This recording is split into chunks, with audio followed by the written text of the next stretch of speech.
Hello नमस्कार दोस्तों, स्वागत है आपका हमारे इस नई वीडियो में। दोस्तों, इस वीडियो में हम जो आपके प्रश्नावली 10th क्लास के लिए प्रश्नावली 1.1 हल कर रहे थे, उसमें हमने 4 सवाल तक कर लिए थे।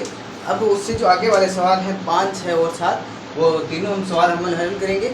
उसके बाद हम ये जो है आगे के जो आपके अपरिमेय संख्याओं का जो परिचय है उसके बारे में देखेंगे कि कैसे अपरिमेय संख्याओं के लिए जो सिद्ध कैसे करते हैं, अपरिमेय संख्याएं उसको सिद्ध कैसे करते हैं वो आगे वीडियो में देखेंगे। पहले इस प्रश्नावली को जल्दी से हम पूरा कर लेते हैं ना। तो सवाल नंबर अपने पास है 5। जांच कीजिए, क्या किसी प्राकृत संख्या n के लिए 6 की घात n, क्या 6 की घात n 0 पर समाप्त होगा?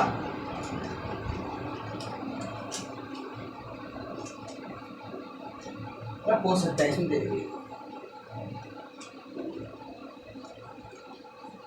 कि हमको क्या करना है, जांच करनी। तो ऐसा ही सवाल आपको याद होगा तो हमने पहले उदाहरण में किया था, इसलिए मैं पहले आपको उदाहरण करवाता हूँ क्योंकि उदाहरण से रिलेटेड ही आगे प्रश्न में मिलता है। तो देखिए, तो सबसे पहले हम क्या करेंगे, हमने उदाहरण में कैसे किया था, सिंपल मेथड 6 के क्या निकालेंगे आप, एलसीएम। 6 का एलसीएम क्या होता है, 3 इंटू 2। तो हम 6 को क्या लिख सकते हैं, 6 को लिख सकते हैं 3 इंटू 2 को लिखा है 3 इंटू 2 इंटू 3 को बाद देखिए 3 इंटू 2 की घात n। अब आप देखिए, जो हमने उस चीज़ में कॉपी की थी ना, वही हम यहाँ पे कॉपी करेंगे कि 6 के जो एलसीएम में या 6 के गुणनखंड में हमें कहीं पर भी 5 की घात के रूप में कोई सा भी गुणनखंड प्राप्त नहीं होता है। 5 की घात के रूप में कोई सा भी अभाज्य गुणनखंड प्राप्त नहीं होता है, इसलिए 6 की घात n 0 पर समाप्त नहीं हो सकता है ना। तो जो आपके उदाहरण की जो लैंग्वेज है उस हिसाब से, जैसे आपको क्या करना है, हमने जो 4 की घात n को हमने ऐसे 6 की घात ऐसे लिख दिया। फिर हमने जो लैंग्वेज है मैं आपको बोल के बता देता हूँ, वो आपने अपने हिसाब से लिख दीजिएगा, है ना। तो मैं बोलूँगा जैसे, यदि किसी n संख्या 6 की घात n 0 पर समाप्त होती है तो वह 5 से विभाज्य होगी। मतलब 6 की घात n है वो अगर 0 पर समाप्त होती है तो किससे विभाजित होगी, 5 से, क्योंकि 5 के बजाय नियम क्या कहता है कि इकाई का अंक 0 या 5 हो, तो वो तभी 5 से विभाजित होगी। अर्थात 6 की घात n के अभाज्य गुणनखंड में अभाज्य संख्या जो इनकी ये अभाज्य गुणनखंड है उनमें 5 अवश्य होना चाहिए, लेकिन यहाँ पर हमें 5 प्राप्त नहीं होता है, तो हम सीधे आगे लिख देंगे। इसलिए ऐसा कोई भी n नहीं है जिसके लिए 6 की घात n बराबर 0 हो। इति सिद्धम, या आगे हम लिख सकते हैं ये ऐसे आपको ऐसा लिखना है, तो आपको कर लोगे। मैंने जो बोला है उसके हिसाब से आप लिख दीजिएगा आगे और आप वो कर लेंगे, क्योंकि मैंने बोला था मैं आपको सीधा हलवा नहीं दूंगा, करना आपको पड़ेगा। मैं तो सिर्फ समझा सकता हूँ कैसे होगा, ठीक है। तो आप जो उदाहरण दे रखा है उसकी लैंग्वेज लिख के, जो उदाहरण में जहाँ 4 की घात n लिख रखा है वहाँ 6 की घात n लिख के इसको हल कर दीजिएगा, ठीक है। आशा करता हूँ आपको ये समझ में आया होगा। चलिए आगे देखते हैं।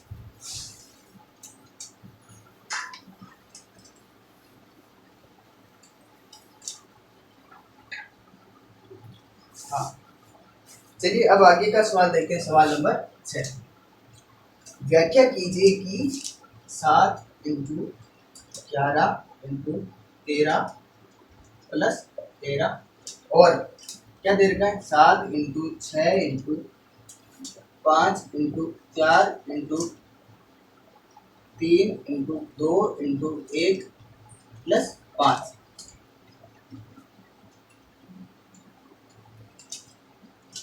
भाज्य संख्याएं क्यों है, इसमें ये तो दे रखा है कि ये भाज्य संख्या है, लेकिन हमें सिद्ध करना है भाज्य संख्या क्यों है, क्योंकि इसमें तो सभी अभाज्य संख्याएं आ रही है। मतलब 6 यहाँ पे देखे तो इसको देखे तो हमें ये लिखना चाहिए कि ये तो भाज्य संख्या होनी चाहिए, लेकिन ये बोल रहा है कि ये भाज्य दोनों भाज्य संख्याएं हैं और भाज्य संख्या क्यों है, इनका हमको जो सिद्ध करना है ना। तो सबसे पहले हम क्या करेंगे, देखिए आपको इन दोनों में कुछ चीज़ कॉमन दिख रही है, मतलब जो इस चीज़ में भी हो और यहाँ पर भी हो, तो आप बोलोगे सर 13, तो हमने ये 13 बाहर निकाल दिया, तो यहाँ पे क्या बचा, 7 इंटू 11, ठीक है। 13 यहाँ से बाहर निकाल दिया, इसलिए यहाँ पे 1 बच गया। इंटू 1 लिखना कोई जरूरी नहीं है, फिर भी हम लिख देते हैं। प्लस 13 यहाँ से बाहर कॉमन निकाल दिया, इसलिए यहाँ पर देखिए क्या कॉमन दिख रहा है, 5, तो देखिए 5 हमने बाहर निकाल दिया। फिर यहाँ से 6 into 7 into 6 into 4 into 3 into 2 into 1, ये हमने 5 का इंटू 1 लिखा नहीं है, इसलिए वापस यहाँ पे लिख सकते हैं इंटू 1 प्लस 1 क्यों लिखा, क्योंकि यहाँ पे 5 है, 5 का 5 कॉमन ले लिया तो यहाँ पे क्या बच गया, 1। इसलिए हमने क्या लिख दिया +1। अब देखिए, अब इसको सोल्व कर लेते हैं, कितना आसान है देखिए। तो क्या करेंगे, क्या साथ स्वतंत्र, स्वतंत्र इंटू 1 मतलब स्वतंत्र का स्वतंत्र +1। ऐसे समझ में। यहाँ पे देखिए,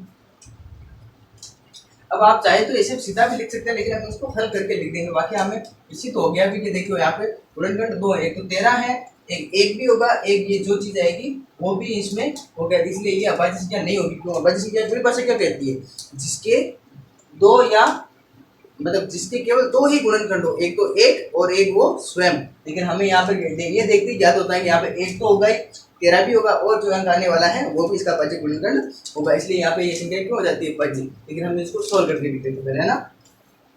तो इसको हल करेंगे हम, 7×42, 42, ये 42 को साइड में लिख देते हैं, 4×12, 12×24, ठीक है। 7×42, 4×12, 24×8, 4,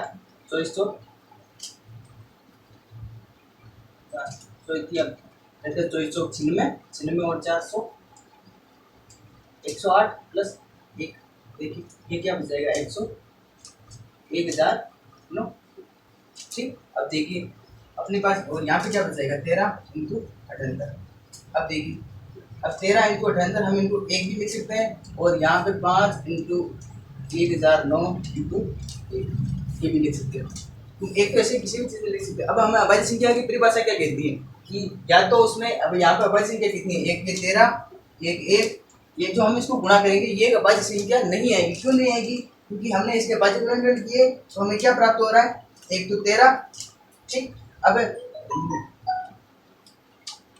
इसको भी हम 13×78 आके तोड़ के लिख सकते हैं, लेकिन हम इसे लिखने के तरीके से बता रहे हैं ना। बाकी अब देखिए, इसमें 1 तो 13 से विभाजित होगा, एक से, एक और वो संख्या किससे विभाजित हो जाएगी, 78 से।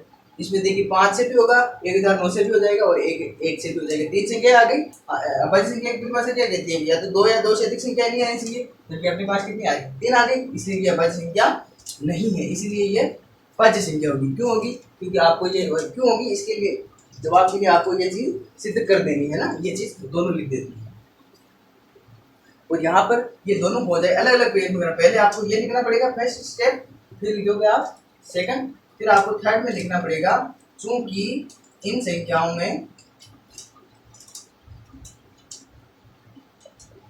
संख्याओं के अभाज्य गुणनखंडों की संख्या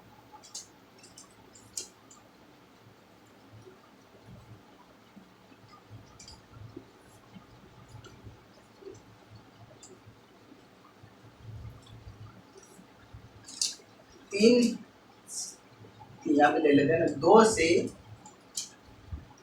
अधिक है, इसलिए ये भाज्य संख्याएं होंगी। क्या होगी, भाज्य संख्याएं होगी, ऐसे समझ में। बस हमें ये गुणा करके लिखना और कुछ नहीं करना, ठीक है।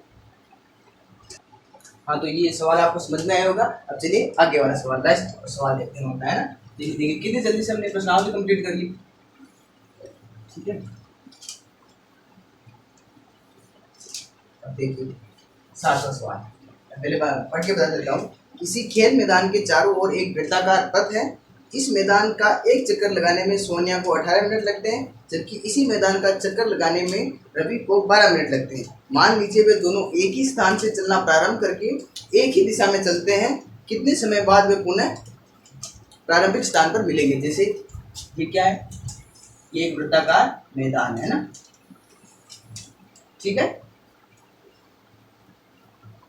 इनमें जो सोनिया है वो इसका एक चक्कर पूरा करती है, उसको लगते हैं 18 मिनट, और जो ये रवि है उसको चक्कर पूरा करने में लगता है 12 मिनट, ठीक है।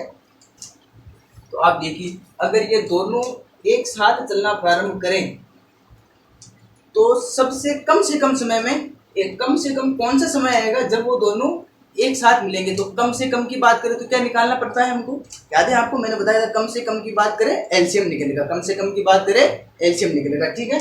अब इसको लैंग्वेज के रूप में हम लिख देते हैं ना, चूंकि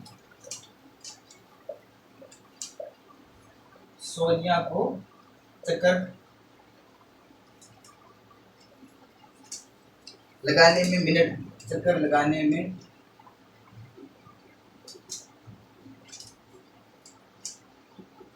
लगे मिनट, यहाँ पर कितना 18। अब यहाँ पे सेम रवि है ना, रवि को चक्कर लगाने में लगे मिनट कितने 12। प्रारंभिक स्थान पर पुनः मिले,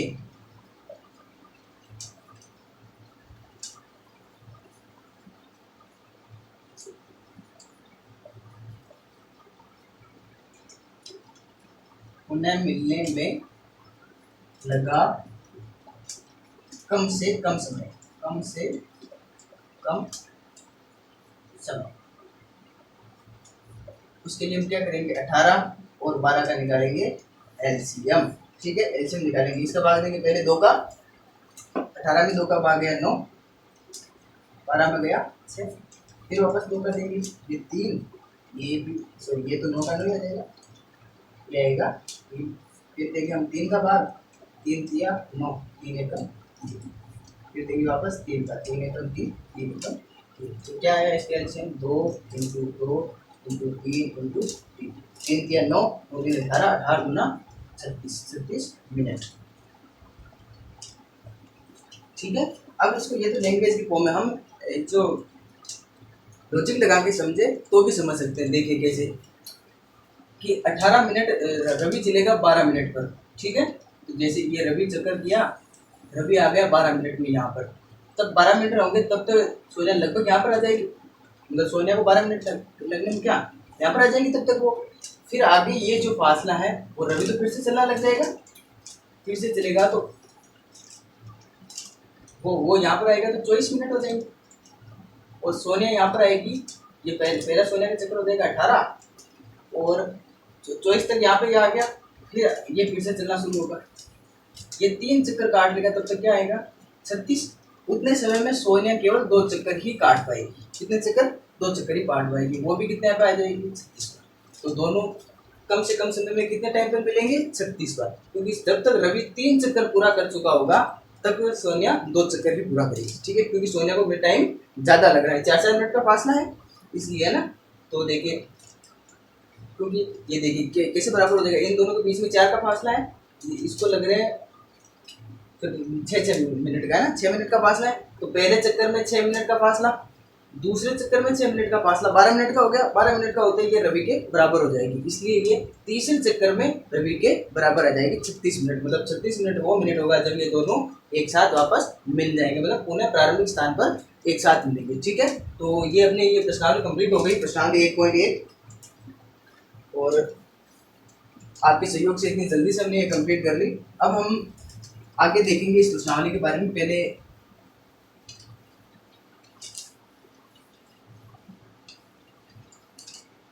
इस वीडियो में हम इस प्रश्नावली को यहाँ तक ही कंप्लीट करेंगे, क्योंकि आगे भी हम वीडियो जो बनाएंगे वो अलग हिसाब से, मतलब नए सिरे से शुरू करेंगे, इसलिए इसी वीडियो में हम शुरू न करके अगले वीडियो में जो ये प्रारंभिक स्थान है वहाँ से वापस शुरू करेंगे। अगला जो 1.2 के लिए जो चीज़ें हैं वो 1.1 यहाँ पर समाप्त होती हैं। हमसे जुड़े रहने के लिए आपका धन्यवाद, और हमारे साथ जुड़े रहिए। धन्यवाद।